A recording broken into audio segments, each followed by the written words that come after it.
Today on The Blind Pig, I'm going to show you how to make the classic vodka cocktail, the Bay Breeze. Hey everyone, welcome back once again to The Blind Pig. As always, I'm your host, Jason. The Bay Breeze is a close relative to the staple vodka cranberry. It was likely created at the same time as a marketing push by Ocean Spray and Big Cranberry. While this drink hit peak popularity in the 1980s, it remains a staple cocktail to this day. Why? It's easy to make, refreshing, and delicious. Here's how we do it.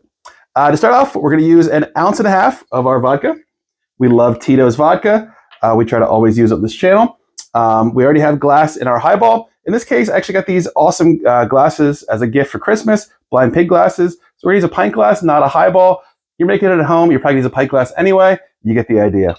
So we're using 1.5 ounces of vodka and 1.5 ounces of pineapple juice. We're big sticklers on this channel for fresh juices. Pineapple is the one that I don't mind using out of a can. It's hard to juice a pineapple. It's also hard to get fresh pineapple sometimes. So I don't mind canned pineapple for these kind of drinks. It's way easier. 1.5 ounces of our pineapple juice. We're going to top it off with cranberry.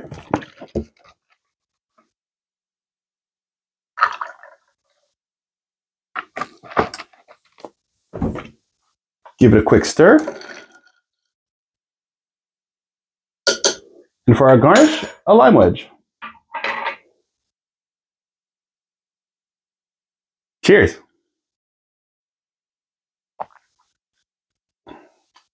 Again, this drink just works, guys. It's easy, it's delicious, it's refreshing. Be it a hot summer day, be it a cold night, whatever it is, this drink always tastes good. If you like the vodka cranberry, maybe step it up, add some pineapple juice, make it some Bay. Hey everyone, welcome to The Blind Pig. My name is Joe.